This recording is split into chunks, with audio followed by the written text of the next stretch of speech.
बिस्मिल्लाहिर्रहमानिर्रहीम। अस्सलाम वालेकुम। मैं हूँ शाकिर अब्बासी और मेरे साथ मौजूद हैं सीनियर सहाफ़ी उस्मान जावेद मलिक। नाज़रीन, वज़ीर आला के पी के सुहेल अफरीदी ने जो है वो हवेलियाँ जलसे में क्योंकि वो कंपेन पे बेसिकली निकले थे, लेकिन ज़ाब्ता अखलाक की खिलाफ वर्जी से बचने के लिए उन्होंने हवेलियाँ में जो है वो जलसा किया, हरीपुर में नहीं किया। और वहाँ पर उन्होंने इलेक्शन कमीशन का जो अमला है, इलेक्शन कमीशन के जो वहाँ पर अफसरान हैं या जो ज़िली इंतज़ामिया के इंतज़ाम हैं, उनको कुछ धमकी अमेज़ लहजे में कुछ मुखातब करके कहा, जिसका इलेक्शन कमीशन ने नोटिस ले लिया है। क्योंकि हरीपुर N18 में इलेक्शन होने जा रहे हैं और वहाँ पर साबिक अपोजिशन लीडर उमर अयूब की जो बेगम है शहरनाज उमर, वो इलेक्शन कंटेस्ट कर रही हैं।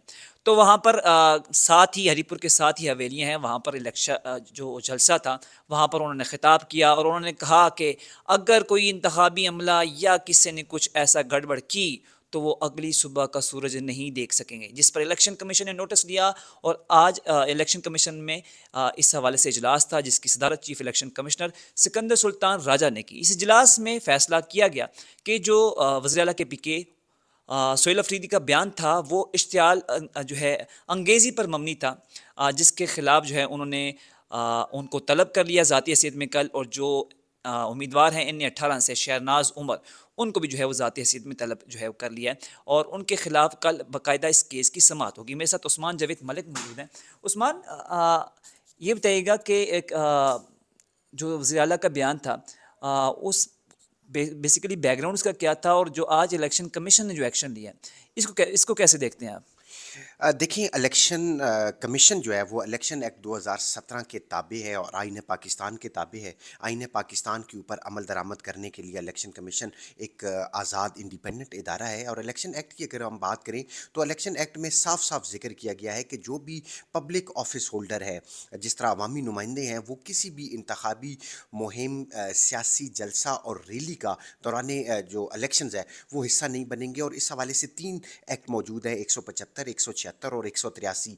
इन एक्ट्स में ये लिखा गया है कि अगर कोई पब्लिक ऑफिस होल्डर, जिस तरह सदर है, वज़ीर आज़म है, चेयरमैन सेनेट है, जो वज़ीर ये आला लोग हैं, हैं, वज़ीर हैं। वज़ीर आला और वज़ीर है, अगर वो इंतखाबी मुहिम में हिस्सा लेंगे तो वो उनके खिलाफ सज़ा हो सकती है। और इस अमल को काबिल सज़ा बनाया गया है।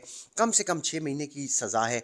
जो इलेक्शन एक्ट 100 उसका सेक्शन 175 है, फिर इसी तरह 176 में 1 साल है और 183 का जो सेक्शन है उसमें 3 साल तक सज़ा हो सकती है और 50,000 रुपया जुर्माना भी किया जा सकता है। ये डिपेंड करता है इलेक्शन कमीशन के ऊपर कि वो क्या सज़ा दे। बैकग्राउंड का आपने जिस तरह खुद अपने नाजरीन को बताया कि उन्होंने हरीपुर N18 में ज़िमनी इंतखाबात 23 नवंबर बरोज़ इतवार को होने जा रहे हैं और उस इंतखाबी मुहिम के हवाले से ये जलसा उन्होंने हवेलियाँ एबटाबाद में मुनक्किद किया।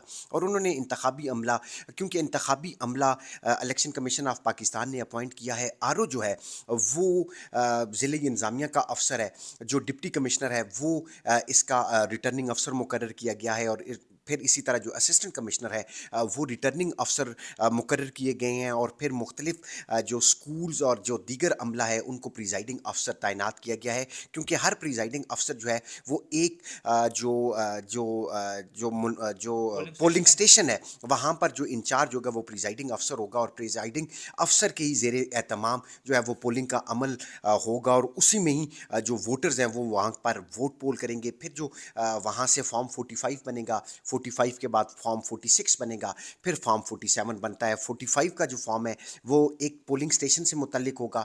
46 का जो है उसमें तमाम जो इलेक्शन कमीशन से जो इंतखाबी मवाद आया है और तरसील कितने इस्तेमाल हुए, कितने ज़ाया हुए, ये तमाम तर तफसीलात फॉर्म 46 में दी जाती हैं। फिर फॉर्म 47 जो है वो आर जनरेट करता है और आर को बराह रास्त धमकियाँ जो है वो वज़ीर आला खैबर पख्तूनख्वा ने दी कि अगर इंतखाबी अमल को टेम्पर किया गया, उसमें कुछ गड़बड़ की गई तो उन पर सुबह तुलू होने नहीं दी जाएगी। तो इस बेसिकली इस के ऊपर इलेक्शन कमीशन ने नोटिस लिया आज अहम इजलास हुआ और वीडियो मंगवाई गई गुज़श्ता रोज़ जो स्पीच की गई उनकी, उस स्पीच में इलेक्शन कमीशन की लीगल टीम मौजूद थी और लीगल टीम ने इसको इलेक्शन एक्ट 2017 से मुतसादम करार देते हुए इस मामले को बाकायदा समाअत के लिए मुकर्रर किया। कल इलेक्शन कमीशन इस मामले की समाअत करेगा, दिन 12 बजे इस केस की समाअत होगी और इलेक्शन कमीशन ने जो डायरेक्शंस दी हैं, डायरेक्शन 3 अहम मरासले लिखे हैं इलेक्शन कमीशन ने। एक मरासला लिखा है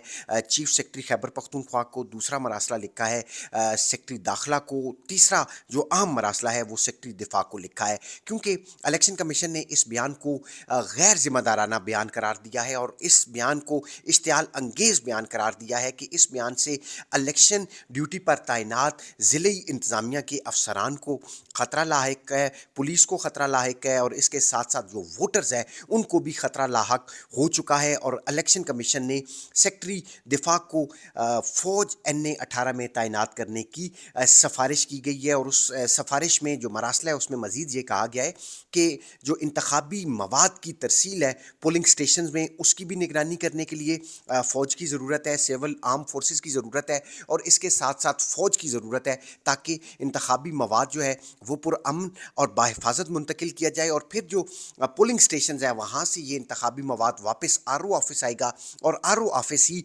फॉर्म 47 जनरेट करेगा।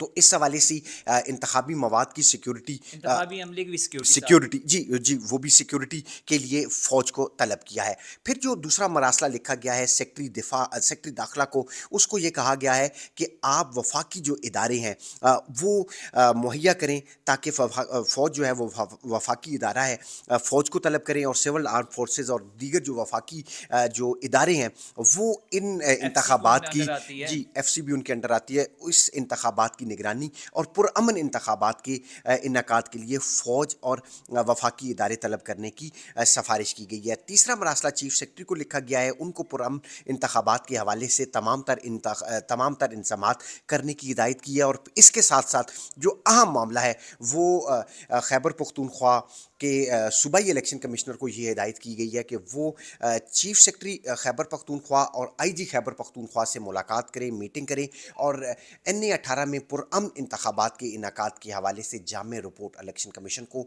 जमा कराएं। यूँ वज़ीर आला खैबर पख्तूनख्वा इलेक्शन एक्ट 2017 की खिलाफ वर्जी के मुर्तकिब करार देते हुए, क्योंकि इलेक्शन कमीशन ने यह वाज़े कहा है कि वो मुर्तकिब हुए हैं और उस पर क्या सज़ा होगी, कल केस जब हेयरिंग शुरू होगी, कल इब्तदाई और पहली हेयरिंग है, उसके बाद सामने आएगा कि वज़ीर आला खैबर पख्तूनख्वा से इस बयान के मुतल्लिक पूछा जाएगा और फिर क्या फ़ैसला होगा ये तो इलेक्शन कमीशन ही बताएगा। कम से कम 6 माह की कैद हो सकती है, 50,000 रुपया जुर्माना हो सकता है और ज़्यादा से ज़्यादा 3 साल की कैद हो सकती है।